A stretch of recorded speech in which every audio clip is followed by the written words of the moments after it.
Hey everyone, this is the Blackjack Hacker here and welcome to a brand new video. So today I'm going to show you a tutorial of the high-low card counting system when you're playing Blackjack, because this system can really be profitable in the long term and can really allow you to beat the casino and make loads of profits. So in this video I'm going to explain to you what is the high-low card counting system and how to use it. So what exactly is the high-low counting system? So it's basically the most simple and most popular blackjack card counting strategy there is out there. A lot of professional blackjack players use this strategy because, like I said, it's really simple and it's really effective as well. You probably heard of this system either from a book or a movie, like the movie 21. That's what they use as a system, and it's one of the first card counting systems that existed. And also, the high-low count is basically a simple way to keep track of high cards left in the deck for the player to get an advantage over the casino, because high cards are really good for the players to have when it comes to blackjack. So how to use the high-low counting system? It's really simple. All you need to do is to keep track of the number of high-valued cards and low-valued cards. And when you're keeping track of this number, it's actually called the running count. So the smaller cards in the deck are giving a value of +1. So small cards in blackjack are considered cards like 2, 3, 4, 5, and 6.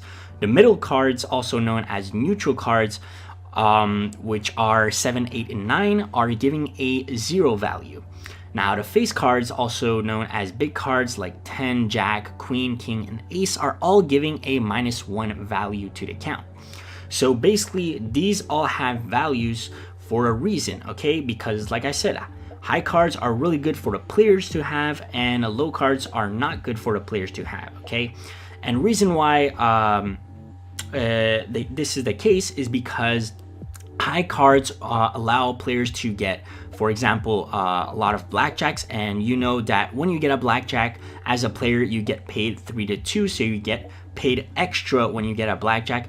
And also high cards are really good when it comes to double downs. For example, if you have 2 5s against a dealer's 8, well, that is 10 versus 8, so you should usually double down. And if, for example, there's still a lot of high cards left in the deck, you know that when you double down, you're mostly going to win, because the card that's going to come out next is highly probably going to be a 10 valued card or even an ace, so you're probably going to win versus a dealer's 8 like 95% of the time. And 7, 8, 9 are actually as good for the player than the dealer to have, so that's why they have a 0 value to them, because it really doesn't really change too much on the advantage of the player or the casino when these type of cards are dealt in the shoe.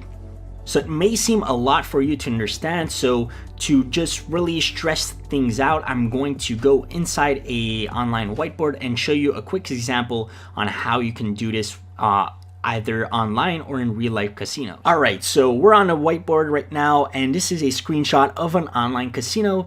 And basically, as you can see over here, the tray is empty, okay, because that means that it's the beginning of the shoe. So these 5 cards you see over here are the first cards dealt in the shoe. And this is a really important rule when you're card counting. You really need to wait until a brand new shoe starts to start counting the cards, because let's say you start counting in the middle of the shoe, well, you don't exactly know what the previous cards were dealt, so you can't really predict what the count actually is right now, okay? So that's why you need to wait for a brand new shoe, like, for example, like this, as you can see, because the tray is empty over here. And in online casinos, usually there is a shoe of 8 decks. So over here we have 8 decks. So basically what you do is we'll see what the count is after these 5 cards are dealt. So as you can see, the first card over here is an ace. Now ace is a big card, so this is -1 to the count.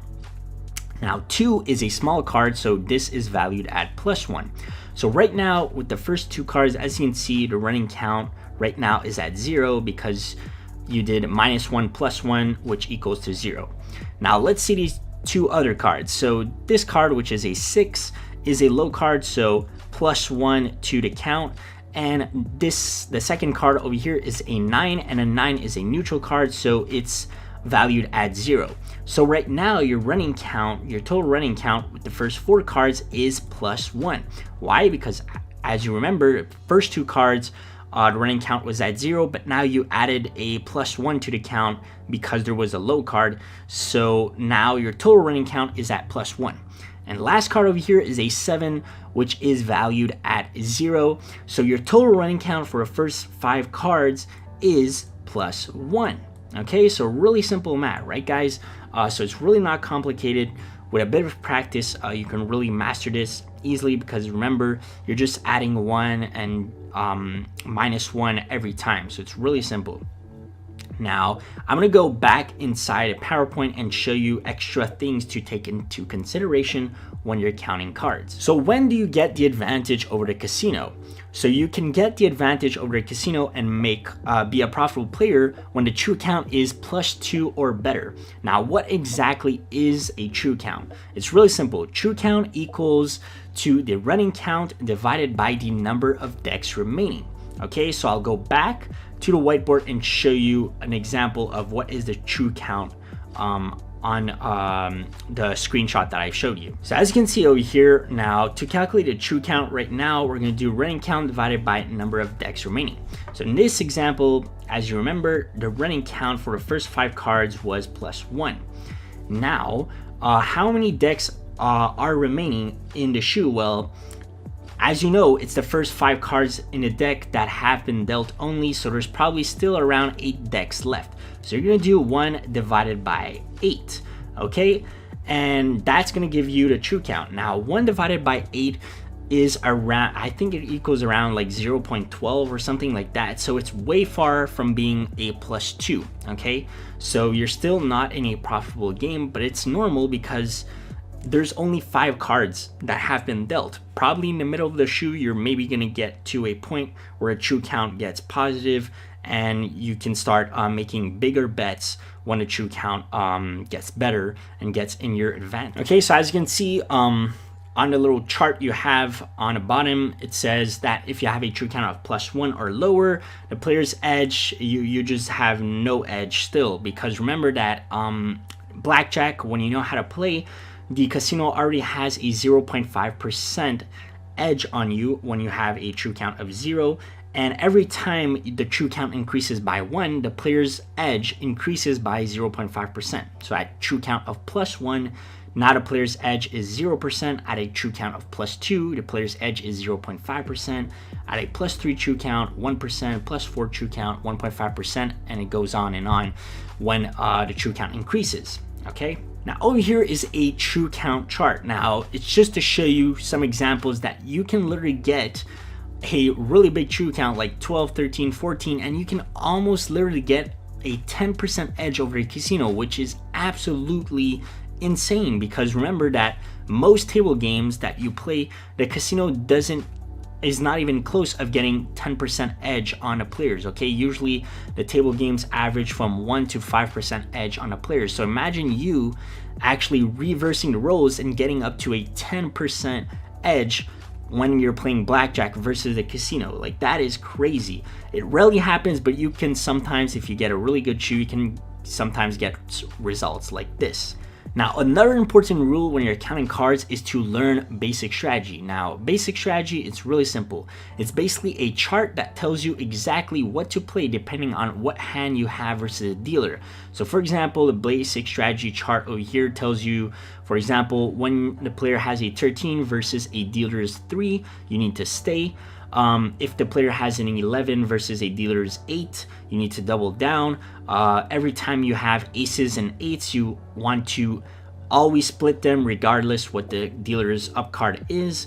For example, 2 4s versus a dealer's 2, you need to hit. So it really tells you exactly, depending on what situation you are versus a dealer, it tells you exactly what to play. And once you know this by heart and combine this with card counting, you will be able to be profitable in the long term. Because remember, if you don't know how to use this by heart, the casino can really get a really big edge on you, like literally 5-10% edge on you. But by using this, that allows to decrease the casino edge to 0.5% only. And that's why if you combine it with card counting, then you're good to go. So when should you leave the table when you're counting cards? So with my personal experience, I like to leave the table or change table when the true count is at -2 or lower, because -2 is already a pretty bad true count, and it's really hard to go from -2 to +2 or +3 true count during the shoe. So usually I know that's a bad sign, and if I continue playing in the shoe with a true count of -2 or lower, I'm basically gonna lose money for nothing. So I'd rather just leave the table and try to find a brand new shoe with a brand new table that's probably gonna give me better luck. Or I like to leave the table when I'm satisfied with my profits. Okay, so some card counters have certain goals. Let's say some people like to make $1,000 profit and then leave. Or you can also say, like, I'll just stay and play 3 or 4 hour sessions and then leave, regardless of what my profits are or what my losses are. So that's your personal opinion on that. Okay. Now, a really important thing for card counting, for it to be effective, is to learn different card counting bet spreads. Okay, so basically what are bet spreads? It's really simple. It basically tells you to bet more when the count is in your favor and bet small when the count is not in your favor. Okay, it's really simple, because why would you bet a lot if you know you're in a disadvantage? You don't see, like, you basically want to bet a lot only when you know you have the edge and you're gonna win most of your hands. So a great example of a bet spread is the 1 to 8 bet spread. So basically it goes from 1 unit to 8 units. Now, what is a unit, guys? It's really simple. It's basically your base bet. So for this example, the player should bet 1 unit.